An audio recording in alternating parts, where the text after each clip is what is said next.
नमस्कार. आज आपण पुन्हा भारताचा इतिहास हा धडा कोर्स कोड BHIC 103 मधून समजून घेण्याचा प्रयत्न करू. मागच्या काही लेक्चरपासून आपण संपूर्णपणे एका वेगळ्या धाटणीच्या इतिहासाकडे आणि त्याच्या संकल्पनांकडे लक्ष देतो, की जो रूढार्थाने आपला जो भारताचा राजकीय आणि सामाजिक इतिहास आहे त्याच्यापेक्षा थोडासा वेगळा, परंतु त्याच कालखंडाशी संबंधित असा अभ्यास विषय आहे. त्यामुळे आपण म्हणजे मागच्या वेळेस आपण ऑर्गनायझेशन आणि इतर सगळ्या ज्या गोष्टी बघितल्या होत्या, त्याचबरोबर आपण धर्माच्या प्रॅक्टिसेस असं सगळं बघितलं होतं. मध्ययुगीन कालखंडाच्या अगोदरचं जे स्थित्यंतराचा काळ आहे, त्या स्थित्यंतराच्या काळावर प्रकाश टाकण्याचा प्रयत्न केला होता. त्याचबरोबर अशा ज्या एक वेगळ्या संकल्पना आहेत, ज्यामध्ये कॉमर्स आहे, ट्रेड आहे, अर्बनायझेशन आहे, रिलिजन आणि रिलिजियस प्रॅक्टिसेस आहेत, इत्यादी ज्या संकल्पना आहेत त्या कुठल्याही राजकीय राजे राजवाडे यांच्या इतिहासापेक्षा थोड्याशा वेगळ्या आणि संकल्पनात्मक इतिहासाच्या दृष्टिकोनातून अत्यंत महत्वाच्या अशा गोष्टी होत्या की ज्याच्यावर आपण चर्चा केली आहे.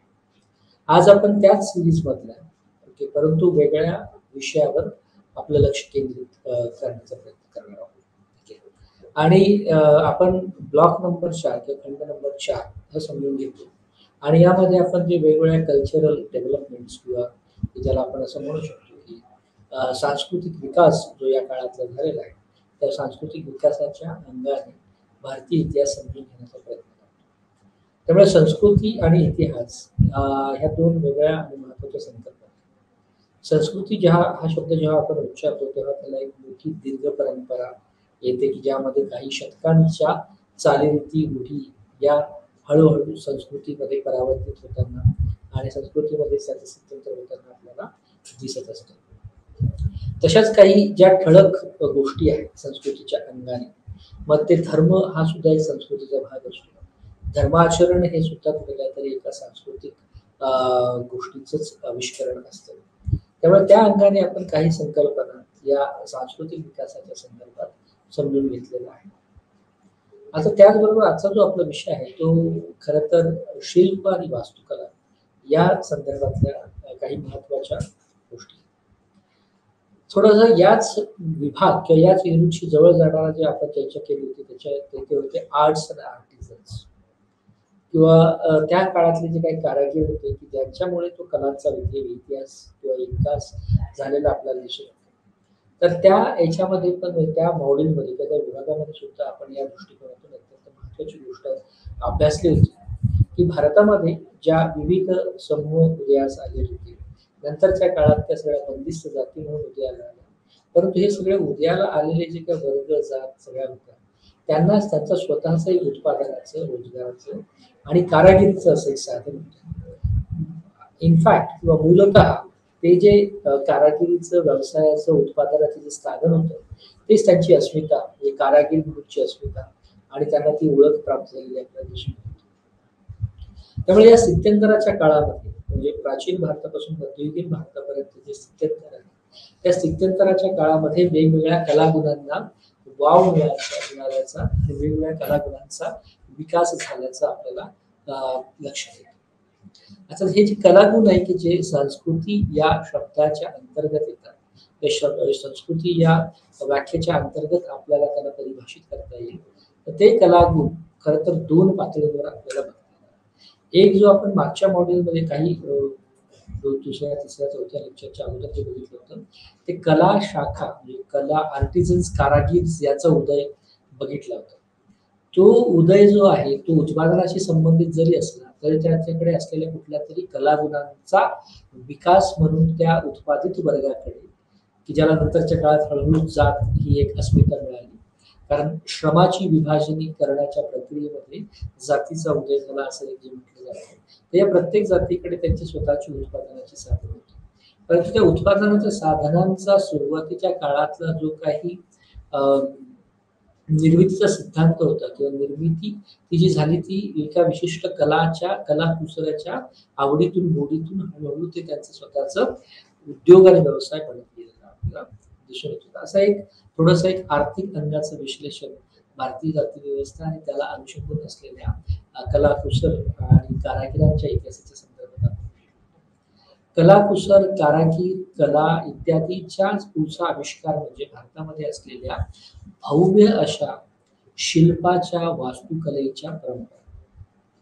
आणि भारतामध्ये म्हणजे इसवी सन 200 पासून ते जवळजवळ नंतरच्या काळात तर ते दीर्घ अंतरापर्यंत चालत राहिलं. पण प्रामुख्याने आपला जो अभ्यास विषय आहे ते इसवी सन 200 ते जवळजवळ 1200 या संपूर्ण शतकांमध्ये भारतीय वास्तुकलेचा, शिल्पकलेचा अत्युच्च विकास झालेला आपल्याला दिसतो. आणि हा जो विकास आहे तो जरी सांस्कृतिक विकासाचं परिमाण म्हणून त्याच्याकडे बघितलं गेलेलं असलं तरी हा सांस्कृतिक विकास हा भौतिक संस्कृतीचा सुद्धा भाग असलेला आपल्याला दिसतो. संस्कृती ही दोन पद्धतीने व्याख्यात होते. एक तर त्याचं स्वतः प्रत्यक्ष आविष्करण काय आणि दुसरं त्याचं मानसिक पातळीवरचं चालीरीती, एखादी श्रद्धा, कल्पना, नीती, नियम या संदर्भातलं जे काही मानसिक आविष्करण असतं त्याच्यातून एक संस्कृती जन्माला येते. परंतु आपण जे शिल्प आणि वास्तुकला बघणार आहे तर या सांस्कृतिक विकासाच्या संदर्भातलं ते संस्कृतीचं भौतिक आविष्करण असणार आहे.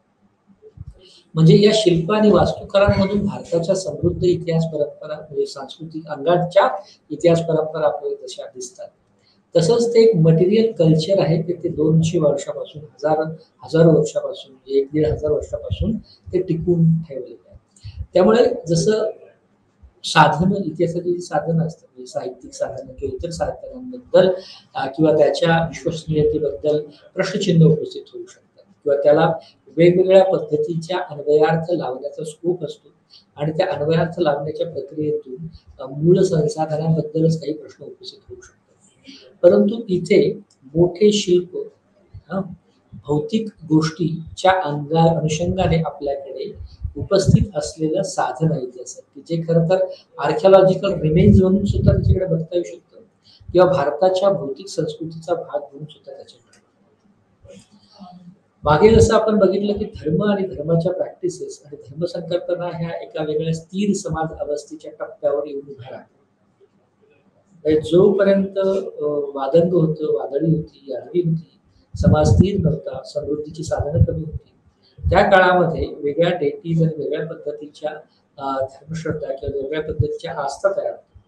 परंतु समाज जसा एका वेगळ्या म्हणजे विशेषतः अर्बनायझेशनच्या प्रक्रियेनंतर तत्कालीन शहरीकरणाच्या प्रक्रियेनंतर जशी महत्वाची शब्द उदयाला आली त्याचबरोबर वेगळ्या पद्धतीच्या समृद्धीच्या दिशेने गेल्याच्या नंतर समाज एका स्थिर अशा अवस्थेला आल्याच्या नंतर धर्म हा जास्त भौतिक आणि किंवा कॉन्क्रीट स्वरूप घेताना दिसतो, आकार घेताना दिसतो.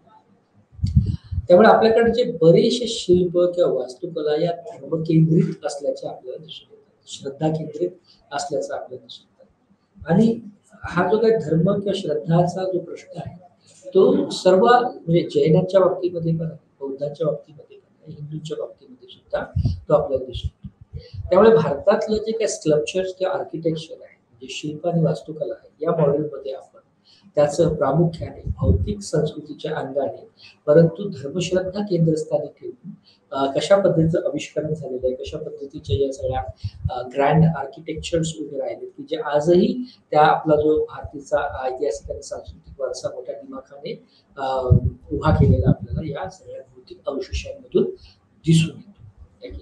त्यामुळे हा एक त्यातला महत्वाचा गाभा किंवा भाग आहे. ही शिल्प कुठल्या तरी ॲबस्ट्रॅक्ट किंवा संदिग्ध संमिश्र किंवा अशा कुठल्याही कल्पनेतल्या याची नाही. म्हणजे कल्पना त्याच्यामध्ये जरी अनुचित असली तरी त्या धर्मकल्पनेच्या संदर्भात या सगळ्या मूर्ती आणि मूर्तिकला, शिल्पकला, वास्तू आणि वास्तुकला याचा विकास झालेला आपल्याला दिसतो. त्यामुळे वास्तुकला या सुद्धा आपण खरं तर विविध धर्म केंद्रांच्या दृष्टिकोनातून कुठल्या पद्धतीचं मंदिरांचं वास्तू तयार झाले या अनुषंगाने त्याचा अभ्यास करणं अपेक्षित आहे. त्यामुळे आपण जे काय अभ्यासतोय तो भारताचा सांस्कृतिक विकास इसवी सन पूर्व 200 ते इसवी सन पूर्व 1200 हा संपूर्ण कालपट आपण यासाठी घेतलेला. आणि या कालपटामध्ये ज्या महत्वाच्या संकल्पना आहेत म्हणजे भारतीय इतिहासाला समजून घेण्याच्या, भारतीय इतिहासाला सर्वांगाने समजून घेण्याचा या सगळ्या संकल्पनांवर प्रकाशोत टाकण्याचा प्रयत्न आपण आतापर्यंत केलेला आहे. आणि म्हणून सांस्कृतिक विकासाच्या अंगाने शिल्प आणि वास्तुकलेच्या विकासाकडे कसं बघता येईल आणि त्याच्यामधून आपल्याला काय वेगळ्या पद्धतीची तथ्य मिळतात, तर त्याची काही नामोल्लेख आणि त्याच्या संदर्भातले काही महत्वाचे आर्ग्युमेंट्स किंवा महत्वाचे म्हणणं आपण आजच्या लेक्चरमध्ये मांडण्याचा प्रयत्न करू की आता त्याच्यावर विशेष. त्यामुळे खर तर आपण कोणतंही लेक्चर किंवा व्याख्यान सुरू करण्याच्या अगोदर त्या संदर्भातली महत्वाचे उद्दिष्ट काय याचाच एक सांगोपांग विचार करतो आणि त्या उद्दिष्टानंतर आपण जो मूळ गाभा आहे त्या मूळ गाभाला हात घालतो. त्यामुळे आपण जो शिकतोय तो कोर्स कोड क्रमांक 142 खंड किंवा ब्लॉक क्रमांक 4 त्याचं नाव आहे सांस्कृतिक विकास. आणि त्या सांस्कृतिक विकासाच्या अनुषंगाने 15वे जे प्रकरण आहे किंवा विभाग आहे तो विभाग म्हणजे स्कल्पचर्स आणि आर्किटेक्चर्स किंवा शिल्प आणि वास्तुकला. त्यामुळे शिल्प कुठल्या पद्धतीची शिल्प भारताच्या या कालखंडाच्या संदर्भात अवतरली आहे आणि कोणत्या पद्धतीच्या वास्तुकलांनी या ठिकाणी उदय घेतला. आणि आपल्याला असं दिसून येईल की हा संपूर्ण समृद्धतेचा काळ, जसं की एक स्थिर स्थावर समाज व्यवस्था तयार झालेली आहे आणि की ज्यामध्ये वेगवेगळ्या कला शाखा, वास्तुकलेच्या शिल्पकलेच्या शाखा किंवा शाळा किंवा स्कूल्स तयार झाल्या, ज्यामध्ये Mathura school, Amravati school, Sarnath school, Gandhara style इत्यादी इत्यादी. याची जर समजा आपण नामावलीच बघितली तर आपल्याला असं दिसून येईल की एका कलेच्या क्षेत्रामध्ये सुद्धा किती विविधपूर्ण अशा गोष्टी असू शकतात. कारण ही सगळी जी नावं आहे गांधार, अमरावती, सारनाथ, द्रविड, नगर शैली इत्यादी इत्यादी, ही सगळी केवळ नावं नसून त्या त्या भौतिक आणि त्या त्या रिजनल म्हणजे प्रांतिक किंवा प्रादेशिक परिप्रेक्षकामध्ये वेगळ्या पद्धतीच्या कलांचा इतिहास म्हणून सुद्धा यांच्याकडे बघितलं जाऊ शकतं. आणि त्या अंगानेच त्या अनुषंगानेच आपण याच्यावर प्रकाश टाकण्याचा प्रयत्न करणार आहोत. त्यामुळे भारतातलं युनिट क्रमांक 15 स्कल्पचर्स अँड आर्किटेक्चर्स. आता संपूर्ण जो काही व्याख्यान आपलं लेक्चर आहे त्याचा हा संपूर्ण संरचना किंवा ढाचा आहे. या संदर्भामध्ये आपण भारतातल्या वास्तुकला आणि शिल्पकलांचा इतिहास आणि पर्यायाने भारतीय कलेचा इतिहास समजून घेण्याचा प्रयत्न करतो.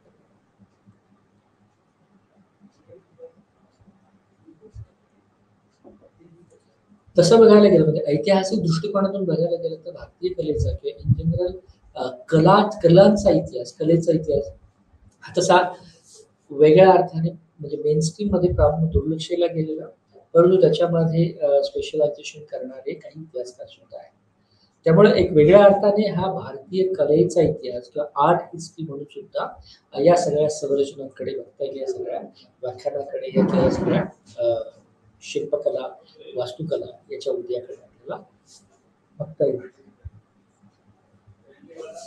त्यामुळे खर तर इसवी सन 200 पासून ते प्रामुख्याने इसवी सन पूर्व 600-700 आणि गुप्तानंतरचा काळ जर आपण पकडला तर तो खरं तर 750 नंतर जवळजवळ 1100-1200 असा जो काय कालपट आहे, संपूर्ण कालपटाच्या संदर्भात भारतीय कलांचा इतिहास हा धर्मकेंद्रित कसा आहे आणि त्या कुठल्या कुठल्या धर्म श्रद्धांनी या कलांमध्ये भरीव योगदान दिलेलं आहे आणि आपल्या स्वतःच्या शैली, कलेच्या संदर्भातल्या शैली याचा उदय या काळामध्ये झालेला आपल्याला दिसतो, ज्याचा नामोल्लेख मी केलेला आहे. म्हणजे नगर शैली, द्रविड शैली, अमरावती शैली आणि अशा असंख्य विविध प्रकारच्या आर्किटेक्चरल आणि स्कल्पचरल स्टाईल्स या काळामध्ये तयार झालेल्या दिसतो.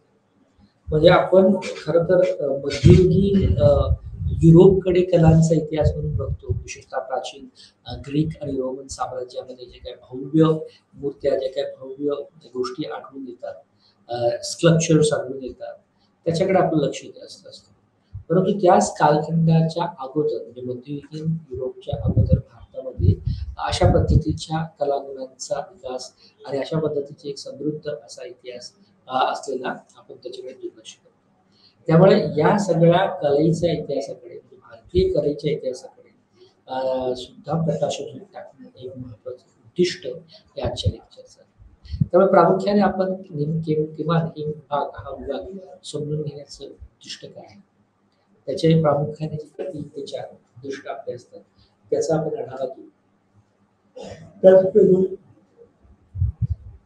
शिल्पकला आणि वास्तुकलेचा परिचय आपण करून घेण्याचा प्रयत्न करतो आणि त्यानंतर आपण विविध कालखंडामध्ये कशा पद्धतीच्या कलांनी चा जन्म झाला आणि त्याने किंवा जुन्या अस्तित्वात असलेल्या कलांनी वेगळ्या पद्धतीच्या संरचना कशा तयार केल्या, त्याचे विविध टप्पे आपण अभ्यास म्हणून हे खरं तर आजच्या व्याख्यानाचं एक मूळ ढाचा किंवा एक सामान्य स्वरूप असणार आहे.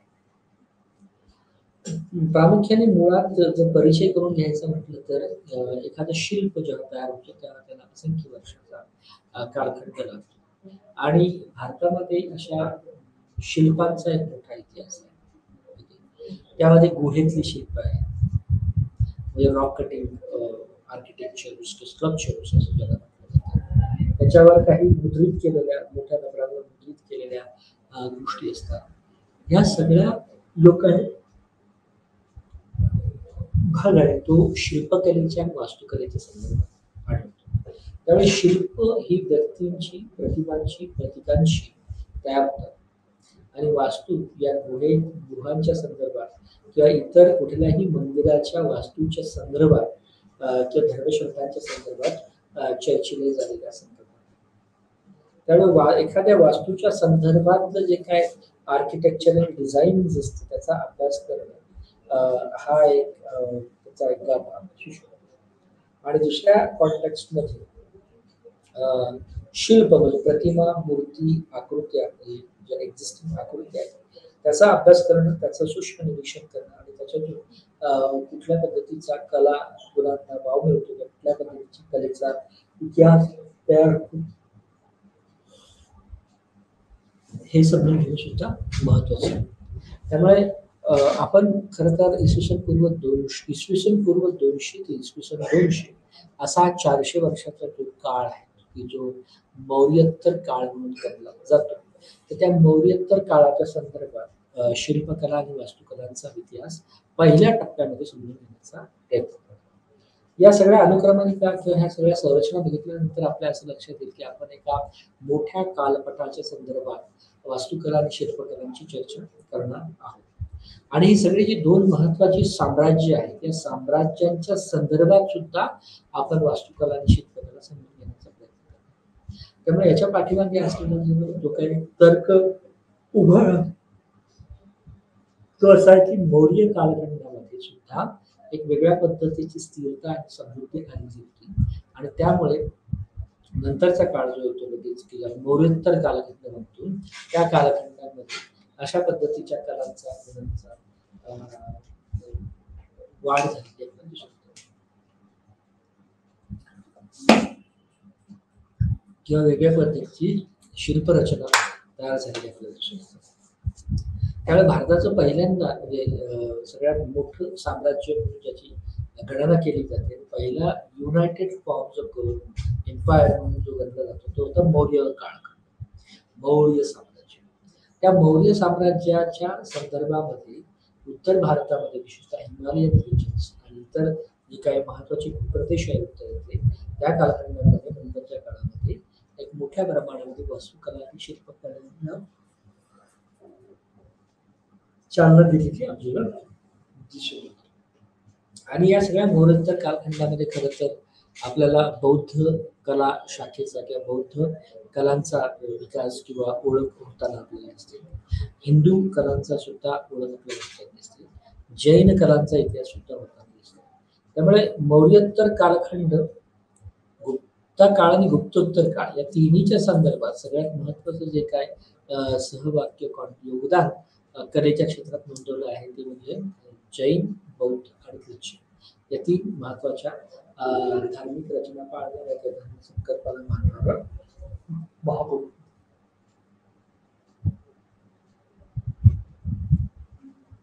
त्यामुळे मौर्योत्तर कालखंड हा पुन्हा एका मोठ्या एम्पायरच्या डिसइंटिग्रेशन नंतर म्हणजे त्याचं विकेंद्रित झाल्याच्या नंतरच्या कालखंडामध्ये उभा राहिलेला किंवा समजून घेण्याच्या दृष्टीने असलेला कालखंड.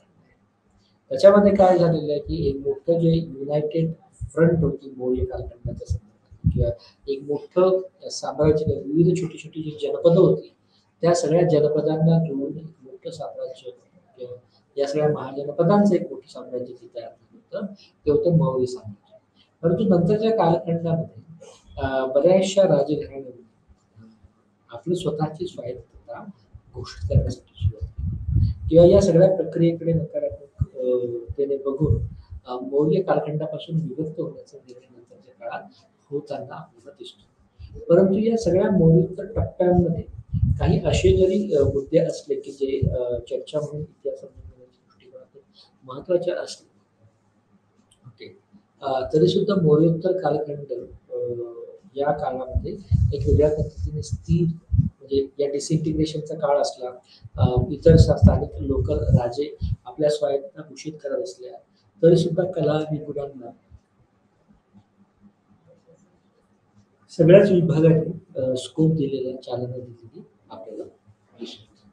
त्यानंतर मौर्य साम्राज्याच्या नंतरचं जे एक महत्वाचं साम्राज्य होतं ते होतं गुप्त साम्राज्य. ते जे शिक्षण 4थ्या 5व्या 6व्या शतकाच्या संदर्भामध्ये आपल्याला गुप्तांचा काळ अनुभवता येतो. आपल्यापैकी बऱ्याच लोकांनी गुप्त साम्राज्याचा काळ इसवी सन 300 ते 600 या कालखंडामध्ये गुप्तांचा काळ उभा राहिलेला आहे.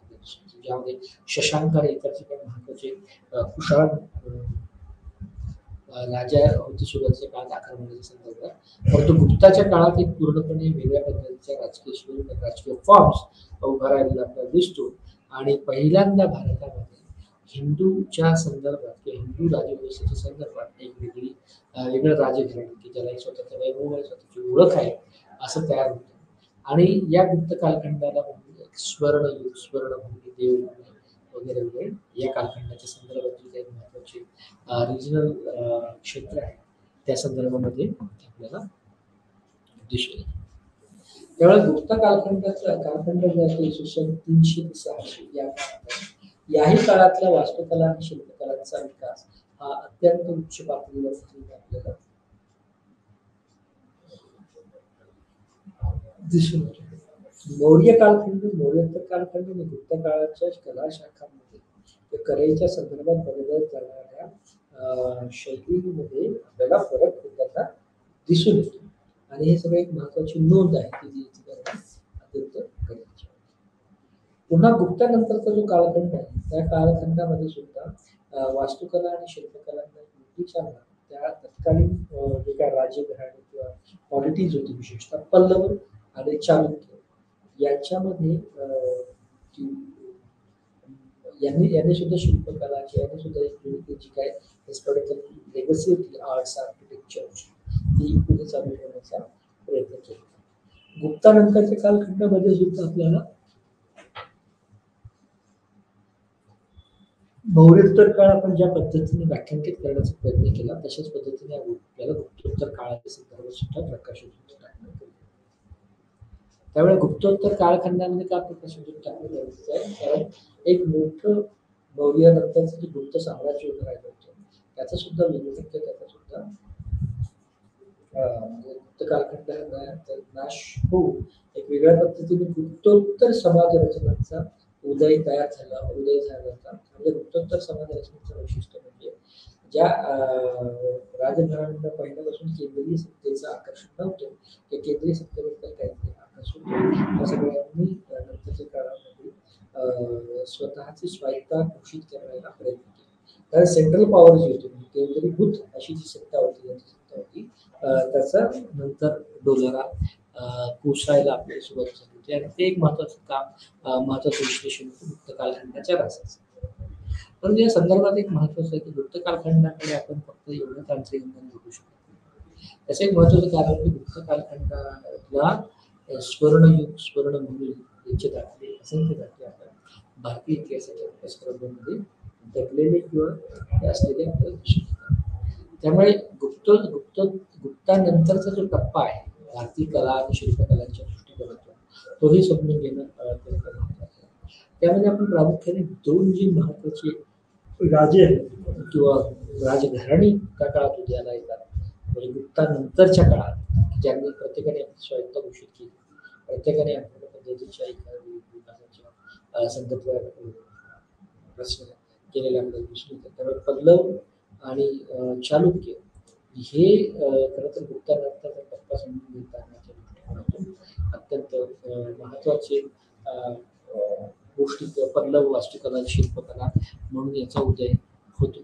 दुसरं एक महत्त्वाचे म्हणजे बदामी या भूप्रदेशामध्ये असलेले बदामीचे चालुक्य यांच्या अंतर्गत सुद्धा वास्तुकलांचा विकास झालेला दिसून येतो. त्यामुळे चालुक्य म्हणजे बदामीचे चालुक्य, पल्लव आणि गुप्तानंतरच्या राजघराण्यांचा इतिहास म्हणून बघला जातो. परंतु या राजघराण्याच्या इतिहासाच्या दिवशी आपण सांस्कृतिक विकासाच्या संदर्भातल्या काही महत्त्वाच्या गोष्टींकडे आपण लक्ष देतो किंवा आपण त्या संदर्भात भाष्य करतो.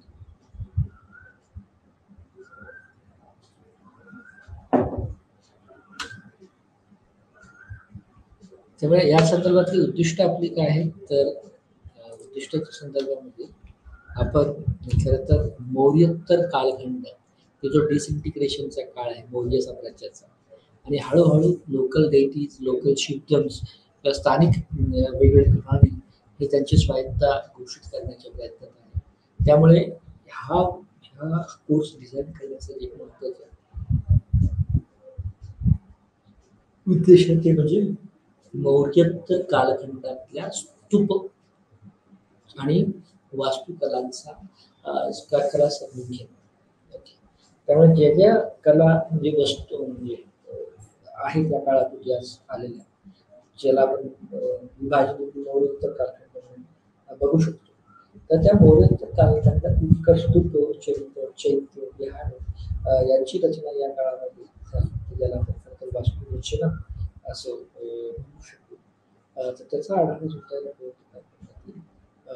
या स्तूप वास्तुकला या प्रकरणात किंवा या स्ट्रॅटेजी घेण्यात आलेल्या आहे. त्याचबरोबर खरं तर वास्तुकलेच्या उत्क्रांतीचं अत्यंत महत्त्वाचं किंवा की ज्याच्यामुळे वेगळ्या पद्धतीचं विकास त्याच्यामध्ये मोठी मदत झाली किंवा एक वेगळ्या पद्धतीचं कार्बनशिपमध्ये बौद्ध गुहामध्ये वास्तुकलेची उत्क्रांती झाली असल्याचं इतिहासकार मान्य करतात. आणि नेमकं हीच काय प्रक्रिया आहे म्हणजे बौद्धांच्या वास्तुकलेच्या संदर्भातलं काय महत्त्वाचं योगदान आहे या संदर्भातला विषय आपल्याला वास्तुकलेच्या उत्क्रांती या संदर्भामध्ये समजून घेता पाहिजे. त्यामुळे वास्तुकलांचा इतिहास होताना कुठल्याही भौतिक कलांचा इतिहास होताना आपल्याला रॉक कट किंवा या सगळ्यांच्या काळात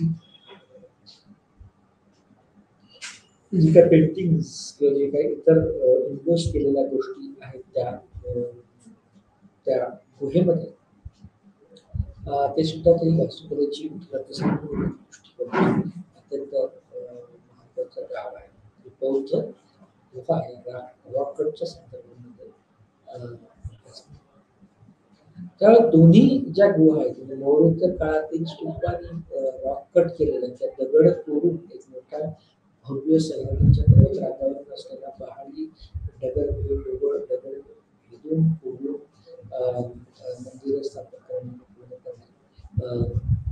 या सगळ्या संदर्भामध्ये आपल्याला या प्रकारामध्ये समजून घ्यायचं. त्यामुळे दोन्ही ज्या काही गुहाच्या संदर्भात आपल्याला अभ्यासातील काळातील मंदिर आणि वास्तुकलेची मंदिर किंवा तिथं स्थायी मंदिर या सगळ्यांचं सुद्धा ज्ञान अद्भुत होण्याचा अवगत आपल्याला याकडे होऊ शकते.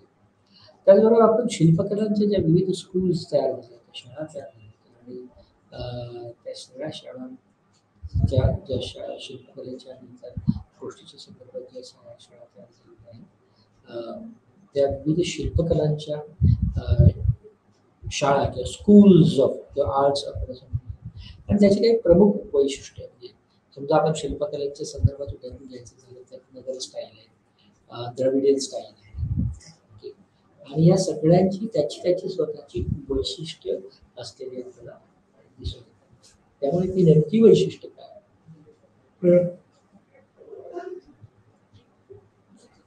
नगर स्टाईल किंवा द्रविड स्टाईल ही एकमेकांपासून कशी वेगळी आहे किंवा या संदर्भातलं सुद्धा आपल्याला याच्यावर दृष्टिक्षेप टाकता येणं शक्य आहे.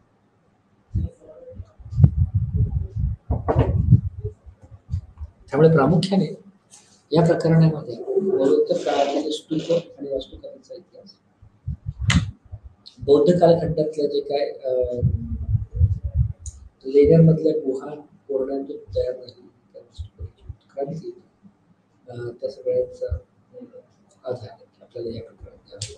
म्हणजे या दोन्ही गुहांच्या संदर्भात अभ्यासातील असलेले त्या काळातील मंदिरं, ज्याला खरं वास्तुकला मंदिरं म्हणून भेटतात, साई मंदिरं म्हणतात, याचे याचा आढावा आपल्याला घेण्याचा प्रयत्न करायचा. त्यामुळे जसं आपण दीर्घप्रस्थान केलेले जे काय संपूर्ण वास्तुकला आणि शिल्पकलेचा कालखंड इसवी सन पूर्व 200 इसवी सन पूर्व 700 इतिहासाच्या संदर्भातला कालखंड आहे. त्याला खरं तर मौर्योत्तर कालखंड, मौर्योत्तर कालखंड सुद्धा गणलं जातं. आणि मौर्योत्तर कालखंडामध्ये सुद्धा अशाच पद्धतीचं गोष्टी आपल्याला बघून येतात. कारण मौर्योत्तर काळ खरं तर हा एक महान काळ गणला जातो. याची कारण दोन, की या काळामध्ये शिल्पांचा, मोठ्या पद्धतीच्या शिळांचा आणि जे काही आर्किओलॉजिकल रिमेन्स आहे त्या संदर्भातल्या गोष्टींचा उहापोह, त्या गोष्टींच्या संदर्भातली माहिती, ऐतिहासिक माहिती पुरातत्वशास्त्रीय दृष्टिकोनातून आपल्याला यामध्ये मिळते. कारण मौर्योत्तर कालखंड हा खरं तर तिथल्या इतिहासकारांनी एक महान कालखंड म्हणून गणला गेलेला आहे. तिथे असलेले गुरुभाग, स्तूप, गुहा, इमारती इत्यादी सगळ्या गोष्टींमुळे एक महत्वपूर्ण फरक किंवा दिसून. त्यामुळे आणि दुसरं मौर्योत्तर कालखंडाचं वैशिष्ट्य म्हणजे या काळामध्ये आर्थिक दृष्टिकोनातलं स्थैर्य आणि समृद्धी राहिली.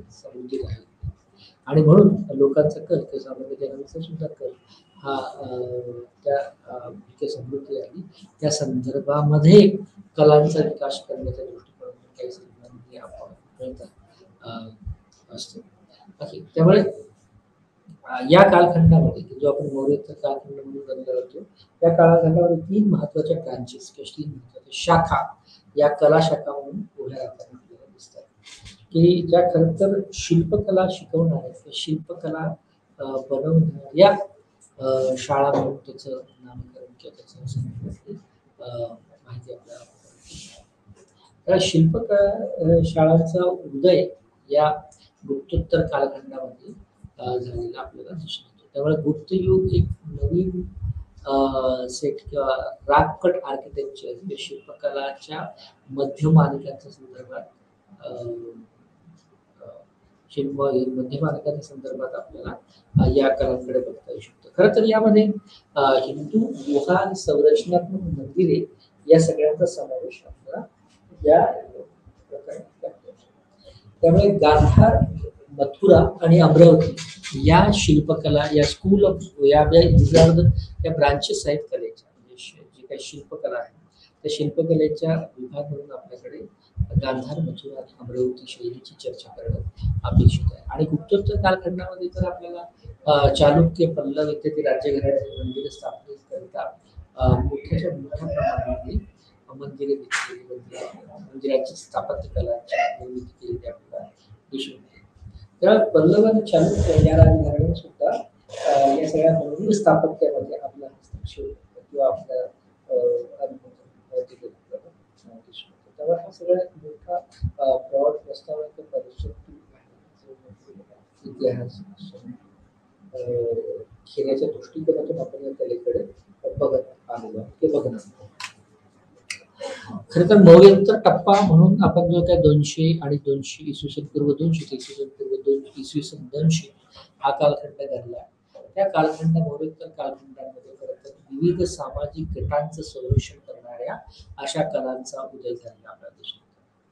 आणि हा जो काय मौर्योत्तर कालखंड हा शिल्पकला किंवा वास्तुकलाच्या उदयासाठी म्हणून ओळखला जातो. हा कालखंड खरं तर संपूर्ण भारतभर आणि त्या पलीकडे जे काही कला उपक्रम राबवले जातात त्या सगळ्या पलीकडच्या किंवा परकीय अशा सगळ्या सेमिनार सुद्धा या सगळ्यांची चर्चा होत असते. त्यामुळे सामाजिक गटांचं संरक्षण करण्याच्या दृष्टिकोनातून संपूर्ण भारतात आपल्याला इकडे कला उपक्रमांच्या संदर्भात आपल्याला याचं अंमलबजावणी दिसते. त्याचबरोबर एक महत्वाचा मौलिक कालखंडाच्या दृष्टिकोनातून आणि कलेच्या दृष्टिकोनातून महत्त्वाचा मुद्दा आहे तो असा की या काळामध्ये काही नाशिवंत आणि अनाशिवंत असे काही वर्गीकरण करण्यात केलं जायचं. आता त्या संदर्भात जो दगड वापरला गेला मौलिक कालखंडामध्ये तर तो अत्यंत भारी आणि वेगवेगळ्या अर्थाने नाश न होणारी सामग्री सृजनशील पद्धतीने समग्र सामग्री सर्जनशील अभिव्यक्तीचं माध्यम म्हणून या दगड याचा जो वापर शिल्पकला आणि हस्तकलेमध्ये किंवा सगळ्या गोष्टी केलेला आपल्याला दिसतो. त्यामुळे दगड हा नाशवंत नसणारा असा एक आर्किटेक्चरची किंवा आर्किटेक्चरचं लक्षण म्हणून दगडाकडे बघितलं जातं. नटशेलमध्ये किंवा थोडक्यामध्ये या संपूर्ण मौलिकोत्तर कालखंडामध्ये खरं तर विविध सामाजिक गटांचं संरक्षण करून संपूर्ण भारतात त्या पलीकडे त्यांचा कल वेगवेगळ्या पद्धतीचे ते दिसतो. आणि या काळात मौलिकोत्तर कालखंडामध्ये दगड या नाशवंत गोष्टीची स्थापत्य आणि नगर रचनांमध्ये किंवा याच्यामध्ये वापर केलेला आपल्याला दिसतो. त्यामुळे ज्या याच्यामध्ये हा दगड वापरलेला आहे त्यातला एक पहिला जो भाग आहे तो म्हणजे वास्तुकला. विविध प्रकारच्या वास्तू जसं आम्ही अगोदर सांगितले या काळात तयार झालेल्या ज्या काही वास्तू आहेत त्या धर्मकेंद्रित धर्मश्रद्धा केंद्रित आणि आपण स्वतः जे मानतो त्या संदर्भामध्येच खरं तर भारतामध्ये या वास्तुकलांचा इतिहास विकास झालेला आहे. त्यामुळे इसवी सन 200 ते 200 इसवी सन पूर्व 200 ते 200 या कालखंडामध्ये विविध धार्मिक रचना भारताच्या भूभागामध्ये संदर्भात आपल्याला अभ्यास करतो. आणि या धार्मिक रचनेच्या अनुषंगाने त्या धार्मिक रचनेची लॉजिकल एंड म्हणून सुद्धा या वास्तुकलांकडे बघितलं जातं. तसं एक महत्वाचं कारण की भारतामध्ये ह्या जे काही धर्म होते म्हणजे जैन बौद्ध आणि हिंदू हे प्राचीन भारतातले अत्यंत महत्वाचे असे धर्म होते. आणि त्यामुळे परंपरागतपणे सामान्य जनांवर त्या सगळ्या धर्मश्रद्धांच्या धर्मशिकवणीचा पगडा होता. आणि या संदर्भामध्ये वास्तुकला आणि इतर संदर्भामध्ये त्या पगड्याला म्हणजे जो काही धर्मश्रद्धा होती त्याला वेगळ्या पद्धतीची वॉट एक मटेरियल कल्चरल एक्सप्रेशन म्हणून या काळात करून देण्याची प्रयत्न. त्यामुळे जसं म्हटलं की मौलिकोत्तर कालखंडापासून ते 11-12 शतकापर्यंत हा म्हणजे गुप्ता काळ सोडल्याच्या नंतर सगळ्यांना पॅटर्नाइज सगळ्यांना एक वेगळ्या पद्धतीने केली. तर मौर्योत्तर कालखंडाचा उत्कृष्ट नमुना म्हणून आपल्याला आणि ज्याच्यामध्ये धार्मिक रचना किंवा धार्मिक कल्पना सुद्धा अनुष्ठित असाव्या असं एक उदाहरण म्हणून स्तूपाकडे बघता येईल. स्तूप हा जो काही शिल्पकलेचा प्रकार आहे तो खरं तर तो खरं तर बौद्ध धर्माच्या संदर्भात असलेल्या गोष्टींशी संबंधित आहे.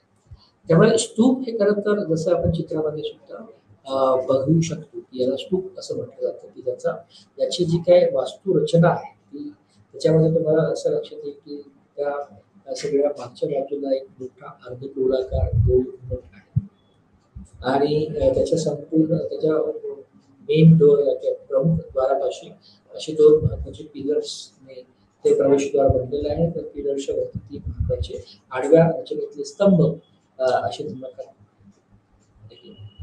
त्यामुळे ही जी काही रचना आहे ती स्तूपाची रचना आणि स्तूपांची रचनाचा जो काळ आहे तो मौर्योत्तर कालखंड म्हणूनच त्याच्याकडे बघितलं जातं.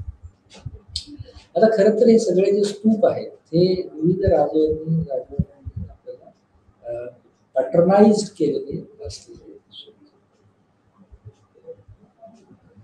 आणि त्यामुळे सम्राट अशोकाने जे बुद्धांच्या अवशेषांचं केलं होतं त्यामुळे बौद्ध साहित्याच्या वारकऱ्यांची अत्यंत महत्वाची मानली जाते. त्यामुळे हे स्तूप आणि इतर ज्या काही वास्तुरचना आहेत की ज्या बौद्ध धर्मश्रद्धांच्या संदर्भात त्या आणखी कुठे आढळतात ते कुठे अशा पद्धतीचे स्तूप आहेत तर ते हरकुत, बोधगया, सांची, अमरावती हे सगळे अशी काही महत्वाची ऐतिहासिक शहर आहेत की ज्यामध्ये आपल्याला अर्धगोलाकार घुमट असलेले स्तूप आणि जे इसवी सन पूर्व 200 ते 200 कालखंडात अत्यंत महत्वाची अशी कलेसंदर्भातली रचना असलेलं आपल्याला यामध्ये आढळून. त्याचबरोबर ज्या काळात बौद्ध धर्म मौर्योत्तर कालखंडामध्ये, कारण सम्राट अशोकाने जेव्हा तो कलिंगाचे जे काही युद्ध झालं होतं ते हारला होता, त्यानंतर त्यांनी खरं तर स्वतःला बौद्ध धर्मामध्ये रूपांतरित करण्याचा निर्णय दिसून येतो. त्यामुळे बौद्ध धर्माचा विकास झाल्याच्या बरोबर बौद्ध धर्माचा प्रचार आणि प्रसार करणारे जे भिक्षू होते, जे काही भिक्षुगण होते, त्यांच्या राहण्याची व्यवस्था आणि त्याच्या संदर्भात त्यांच्या निवाऱ्याची व्यवस्था किंवा विहाराची व्यवस्था अनिश्चितपणे आपल्याला आली. त्यामुळे भिक्षूंसाठी ज्या गोष्टी उभ्या राहिल्या त्या खरं तर गुहेतल्या वास्तुकला किंवा आर्किटेक्चर गुहा असं खरं तर ते होतं. त्यामुळे या कालखंडामध्ये आता गुहा आणि स्तूप या दोन महत्वाच्या अभिव्यक्तीमध्ये फरक. स्तूप हे एका पठारी किंवा एका प्लेन किंवा एका मोकळ्या प्रदेशावर परंतु गोल घुमट आणि इतर महत्वाचे जे दाराला असलेले पिलर्स आहेत त्या संदर्भात. तर गुहा ह्या एका मोठ्या सलग अशा दगडांमध्ये कोरीव पद्धतीने तयार करून त्याच्यामध्ये भिक्षूंसाठी त्या ध्यान धारणेसाठी आणि इतर स्वतःच्या शैक्षणिक सोयीसाठी वापरले. तर या गुहांचं वैशिष्ट्य काय आहे, म्हणजे कुठल्याही रचनेचं म्हणजे वास्तुरचनेचं वैशिष्ट्य म्हणजे त्याला पिलर्सची गरज असते, त्याला मोठ्या खांबाची गरज असते. परंतु गुहांसाठी भिक्षू ज्या गुहेमध्ये राहायचे त्या गुहांसाठी अशा कुठल्याही पिलरची गरज नसते.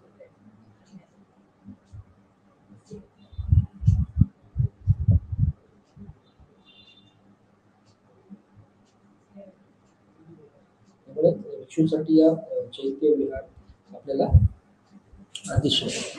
त्यामुळे ही जे चैत्य विहार आहे याचा कालखंड सुद्धा आपल्याला इसवी सन पूर्व 1000 ते 70 या संदर्भात दिसून येतो. आणि याच्यात ह्या वास्तुकला शिल्पकला आपल्याला भाजा, कोंडवा, पितळखोरा, अजिंठा लेणी या ठिकाणी आढळून येतात.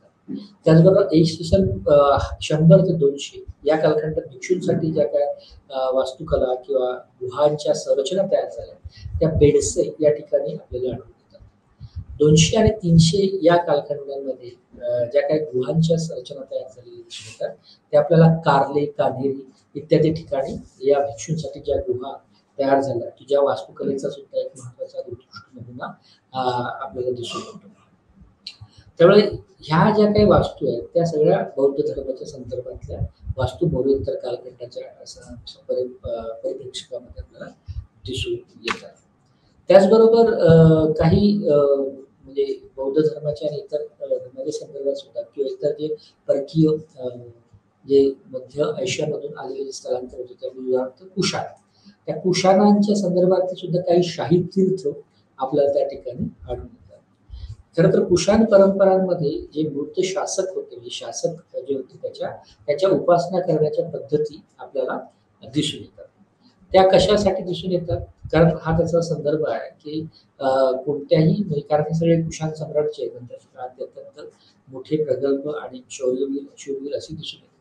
त्यामुळे कुठल्याही सम्राटाविरुद्ध कोणतेही मतभेद किंवा बंड म्हणजे देवाविरुद्ध बंड अशी समज या ही जी काही रचना होती, ही जी काय उपासना पद्धत होती मृत शासकांची, त्याच्यातून अशा पद्धतीचा अर्थ उल्लेख करण्यासाठी किंवा तो अंडरलाईन करण्यासाठी, अधोरेखित करण्यासाठी मृत शासकांची उपासना करण्याची पद्धत होती.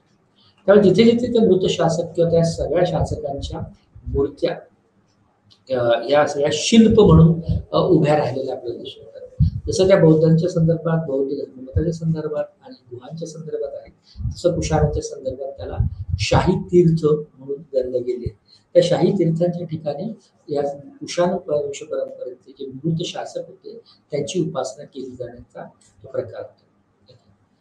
त्याच्यानंतर नंतरच्या काळामध्ये खरं तर इसवी सन 6व्या शतकाच्या नंतर शुंग म्हणजे मौर्याच्या नंतर सुद्धा एक महत्वाचं घराणं उभं राहतं, ते होतं शुंग राजघराणं.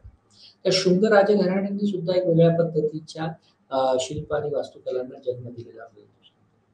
म्हणजे या चित्रामध्ये तुम्ही आपण जे बघतो ते कुशाणाच्या संदर्भातली एक महत्वाची मूर्ती कुशाण सम्राट की जो खडीफसस या नावाने ओळखला गेलेला आहे. परंतु या कालखंडाच्या संदर्भात जे काही महत्वाचे शिल्प आहेत त्या सगळ्या म्हणजे राजाच्या शिल्प आहेत त्यांची वरचा जो गाभा आहे वरचं जे डोकं आहे ते नामशेष झालेलं किंवा ते काळाच्या ओघात संपलेलं आपल्याला दिसून येतं. त्यामुळे आपण दुसरं जे शुंग राजघराणं आहे त्या शुंग राजघराण्याने सुद्धा विदिशाजवळ जो काय पेसनगर आहे तिथे हेलिओडस असा स्तंभ उभा केलेला आपल्याला दिसून येतो की ज्याचा भौगोलिक प्रदेश हा मध्य प्रदेश गणला गेला. त्यामुळे हा शुंग स्तंभ म्हणून ओळखला जातो की शुंगांच्या काळामध्ये ज्या स्तंभाच्या रचना करण्याची कला अवगत झाली तर त्याचा एक अत्यंत उत्तम नमुना म्हणून विदिशाजवळील बेसनगर येथील असलेला हेलिओडोरस स्तंभ हा ओळखला जातो की जो मध्य प्रदेश. त्याचबरोबर ब्राह्मी भाषेमध्ये जे शिलालेख 7 ओळींचे शिलालेख आहे त्याच्यामध्ये सुद्धा गरीड ध्वज स्तंभाचा उल्लेख आपल्याला आढळतो. आणि त्याचबरोबर भागवत पंथ त्याची भक्ती म्हणजे एका बाजूला प्रमुख धर्म आणि इतर पंथ या सगळ्या संदर्भामध्ये सुद्धा आपल्याला शिल्प आणि वास्तुरचना आपल्याला आढळून येतात. मौर्योत्तर कालखंडाच्या ज्या शिल्पकला होत्या त्यामध्ये 3 प्रमुख शिल्पकला किंवा त्या 3 प्रमुख गोष्टी किंवा प्रकार शैली आपल्याला दिसत होत्या. त्यामध्ये गांधार शैली, मथुरा शैली आणि अमरावती शैली या तिन्ही शैली या खरं तर मौर्योत्तर शिल्पकलेचे उत्कृष्ट नमुने म्हणून गणले गेलेले दिसून येतात. आता ह्या जे काय हे एक वेगळ्या पद्धतीच्या ब्रँचेस किंवा स्कूल्स आहेत कलेच्या की ज्यांनी बुद्धांच्या शिल्प उभी केली, ज्यांनी तीर्थंकरांच्या प्रतिमा उभ्या केल्या, ज्यांनी काही ब्राह्मणी धर्म परंपरेतले जे काही देवता होते त्यांची सुद्धा शिल्प उभा. त्यामुळे खऱ्या अर्थाने गांधार, मथुरा, अमरावती या सगळ्या जे काय स्कूल्स आहेत त्या बौद्ध, जैन, ब्राह्मण परंपरांच्या संदर्भातले सुद्धा स्कूल्स म्हणून ओळखले गेले. कारण महत्वाची जी शिल्प आहे ती या संदर्भामध्ये आपल्याला दिसून येतात. एक महत्वाचं जे शिल्प आहे ते म्हणजे शुंगाच्या काळामध्ये शुंग शिल्प म्हणून सुद्धा केले जाते. मौर्योत्तर कालखंडामध्ये गांधार, मथुरा, अमरावती या कला शैलीच्या नंतर शुंगांनी पुष्यमित्र शुंगांच्या कालखंडामध्ये त्यांचं स्वतःचं शुंग शिल्प म्हणून त्याचा विकास झालेला आपल्याला दिसतो. आणि या शुंगांच्या शिल्पामध्ये प्रामुख्याने यक्ष आणि यक्षिणींचं चित्र आपल्याला दिसतं.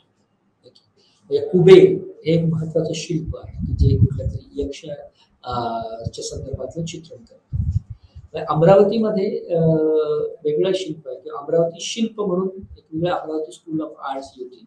त्यामध्ये बोधिवृक्षाची पूजा करणारे अनुयायी असे दाखवलेले आहे. गांधार स्कूल ऑफ आर्ट्स जे आहे त्याच्यामध्ये खरं तर म्हणजे त्याचे नामोल्लेख करायचे की नेमके कुठे कुठे आणि कशा कशा पद्धतीचे शिल्प आणि वास्तू या उभ्या राहिल्या या कालखंडामध्ये तर आपल्याला शुद्धाच्या संदर्भात कुबेराचा उल्लेख करता येईल. अमरावतीच्या शिल्पाचे अमरावती शिल्प म्हणून जे ओळखले गेले त्यामध्ये त्याचं जे विश्लेषण करायचं तर बोधिवृक्षाच्या ठिकाणी पूजा करताना बरेच अनुयायी आपल्याला त्या सगळ्या शिल्पामध्ये दर्शवलेले दिसतात. गांधार स्कूल ऑफ आर्टच्या दृष्टिकोनाचा विचार केला तर खरं तर गांधार स्कूल ही उत्तर पश्चिमी उपखंडाच्या प्रदेशात विकसित झालेली कला शाखा म्हणून गणली जाते. ओके, त्यामुळे गांधार स्कूल ऑफ आर्ट्स ही इतर शिल्प शाखेपेक्षा वेगळी कशी होती कारण या गांधार स्कूल ऑफ आर्ट्स मध्ये ग्रीक शिल्प परंपरा किंवा कला परंपरा आणि पश्चिम आशियाई कला परंपरांचं एकत्रित मिश्रण एकत्रीकरण आपल्याला या गांधार स्कूल ऑफ आर्ट्स मध्ये किंवा गांधार शिल्पशैलीमध्ये आढळून येतो. परंतु म्हणजे आणि महत्वाच्या गांधार शिल्पामध्ये प्रामुख्याने आपल्याला बौद्ध आणि बोधिसत्व या संदर्भातल्या मूर्त्या किंवा शिल्प आपल्याला आढळतात. बौद्ध शिल्प की ज्यामध्ये प्रामुख्याने गौतम बुद्ध आणि ते गौतम बुद्ध वेगवेगळ्या आसनांमध्ये वेगवेगळ्या आकारांमध्ये आपल्याला दिसतात. काही ठिकाणी ते उभे असलेले आहेत, काही ठिकाणी ते बसलेले आहेत, काही ठिकाणी ते विविध मुद्रासनामध्ये आहेत. काही ठिकाणी ते त्यांना ते महापुरुषांची लक्षणं त्या सगळ्या शिल्पांमध्ये नोंदवलेली आहेत आणि असे म्हणजे बुद्धमूर्ती अशा पद्धतीने की जे महापुरुषांची लक्षणं त्याच्यामध्ये दिसून येतात. काही ठिकाणी जसं की आपण या फोटोमध्ये बघतो की त्यांच्या जो काही चेहरा आहे त्याच्या पाठीमागे पाठीमागे मोठ्या प्रमाणातून एक पटल किंवा एक वेगळं वलय दाखवलेलं आहे. काही ठिकाणी हे वलय फक्त खांद्याच्या वरती आहे, बऱ्याच ठिकाणी ते वलय संपूर्ण मूर्ती आच्छादित किंवा ते संपूर्ण शिल्पाला एक पार्श्वभूमी म्हणून ते वलय उभं असलेलं आपल्याला दिसतं. त्याचबरोबर मथुरा जी काही शैली आहे कलेची, त्यामध्ये त्याने कुशाणांच्या संदर्भातली ही शैली आहे. कुशाणांच्या राजधानीमध्ये बरेचसे शिल्प आहे. परंतु मथुरा आणि सगळ्या शैली या प्रामुख्याने बौद्ध, ब्राह्मण आणि जैन धर्माच्या शिल्पाशी संबंधित असलेल्या आपल्याला दिसून येतात. अमरावती स्कूल ऑफ आर्ट्स जे आहे त्यामध्ये सुद्धा बौद्ध स्तूप आहे, जातक कथा आहे. जातक कथांमधले विविध बुद्धांच्या जीवनदृश्य त्याच्यावर त्या अमरावती स्कूल ऑफ आर्ट्सच्या संदर्भात चित्रित केलेले आपल्याला दिसून येतात. मूर्तिशास्त्र त्याच्यामध्ये भगवान बुद्धाचा उजवा हात अभय मुद्रित दाखवलेला आहे आणि डाव्या हाताने वस्त्राचे हेम धरले, अशा पद्धतीचं. आणि प्रामुख्याने अमरावती स्कूल ऑफ आर्ट हे सातवाहनांसारख्या राजघराण्यांनी पॅटर्नाइज केलेली कला आहे, की ज्यामध्ये इक्ष्वाकू हा जो काय राजा होता सातवाहन घेतला, त्याने एक वेगळ्या पद्धतीने राजाश्रय अमरावती स्कूल ऑफ आर्ट्स केला. आणि त्याचबरोबर काही ठिकाणी बुद्ध हा महापुरुषांची लक्षणे असलेला दिसून येतो. मथुरा आणि गांधार शैली जी आहे ती तशी खरं तर विपरीत आणि दुर्मिळ अशी आहे. त्यामुळे नंतरची जी गुप्ता शैली आहे, तर गुप्ता शैली ही खरं तर गुप्ता कालखंड हा भारताच्या हिंदू परंपरेतला अत्यंत महत्वाचा सुवर्णयुग आणि अभिजात असा कालखंड म्हणून ओळखला गेला, की ज्यामध्ये वेगळ्या पद्धतीचं राजकीय स्थैर्य आढळून येतं, समृद्धी आढळून येते आणि या समृद्धी आणि राजकीय स्थैर्यामुळे उत्कृष्ट कला प्रकारांचा उदय गुप्ता कालखंडामध्ये झालेला आपल्याला दिसतो. त्यामुळे गुप्ता कालखंडातली जी वास्तुकला आपल्याला अनुभवायची असते तर किंवा समजून घ्यायची असते तर त्याच्यामध्ये दोन प्रकार पडतात. एक सुरुवातीच्या काळातली गुप्ता शैली आणि नंतरच्या काळातली गुप्ता शैली. सुरुवातीच्या काळातली गुप्ता शैली हे खरं तर विविध गुहा ज्या असायच्या त्या गुहांचं संकुल म्हणून करता येतं, की जे मध्य प्रदेश मधले उदयगिरी इथे ते गुहा संकुल म्हणजे अशा बऱ्याचशा गुहा अशा आढळतात, की ज्या खरं तर गुप्ता शैलीचा भाग म्हणून त्याच्याकडे बघता येतं.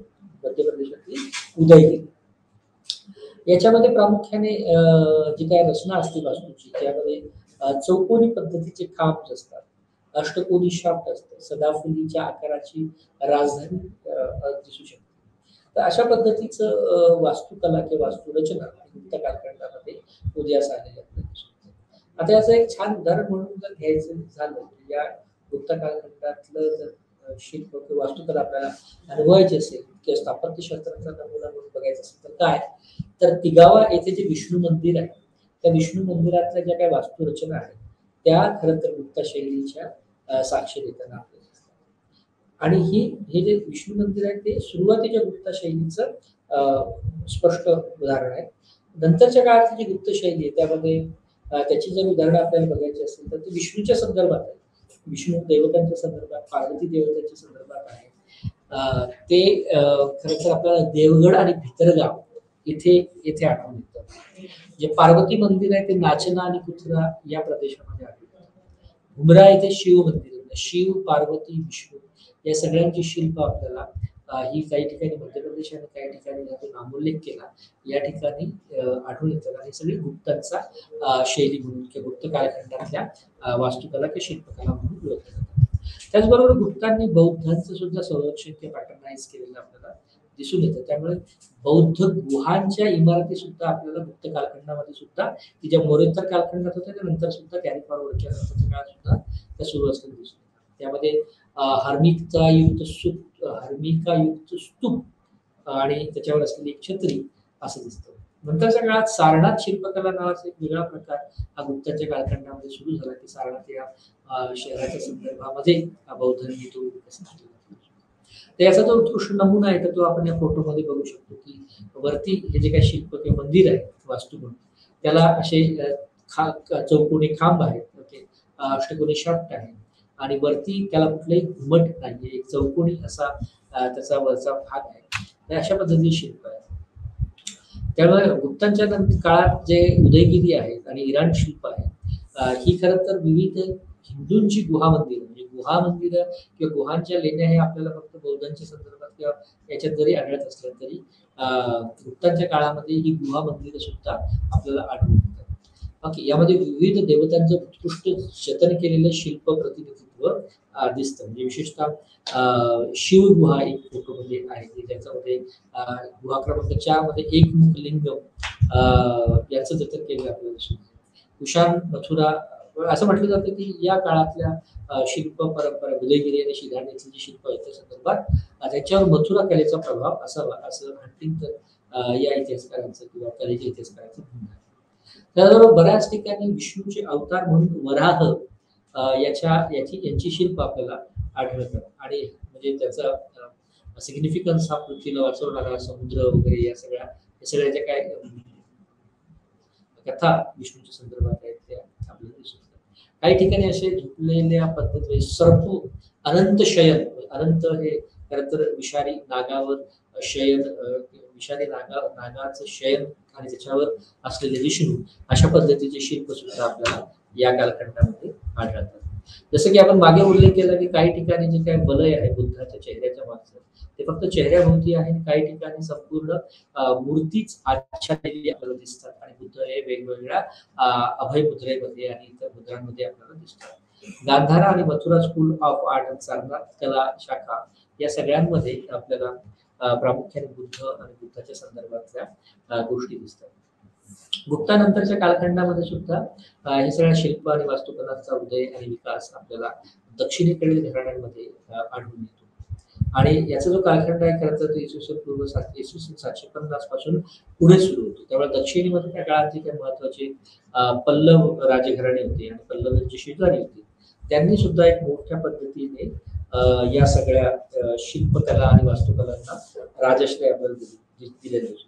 इनफॅक्ट पल्लवांनी तर एक मोठं शहरच मुंबलपुरम, ज्याला आताच्या परिभाषेमध्ये महाबलीपुरम म्हणतात, अशा पद्धतीचं शहर बसवलं की जे वास्तुकलेचा शिल्पकलेचा उत्कृष्ट नमुना म्हणून ओळखलं जातं. त्याचबरोबर बदामीचे चालुक्य जे आहेत त्यांनी सुद्धा अशा पद्धतीच्या वास्तुकलांना आणि शिल्पकलांना एक मोठ्या प्रमाणामध्ये चालना दिलेली आपल्याला दिसून. त्यामुळे सांस्कृतिक विकास समजून घेताना आपल्याला भारताचा जो काही भौतिक स्थापत्याचा इतिहास आहे तो कलेच्या संदर्भात, धर्माच्या संदर्भात, धर्मश्रद्धा अभ्यासाच्या संदर्भात अत्यंत महत्वाचा म्हणून गणला जातो आणि तेच आपल्या भारतीय सगळ्या स्थापत्य शैलीचं एक महत्वाचं वैशिष्ट्य म्हणून गणलं जाऊ शकतं. त्याच्यावर पल्लव वास्तुकलेमध्ये मदागपट्टम किंवा येथे लक्षितायना याचं चित्रण दिसतं. तिरुचलापल्ली येथे ललितांकुर नावाचं शिल्प आपल्याला वास्तू आपल्याला आढळते. काही मदत शिल्प म्हणून पल्लवांची आहेत. चालुक्यांच्या अंतर्गत वेगळ्या वास्तुकला आहेत. ही वराहाची एक वेगळी प्रतिकृती शिल्प म्हणून आपल्याला या कालखंडामध्ये दिसते. त्याचबरोबर आज आपण इथे थांबू.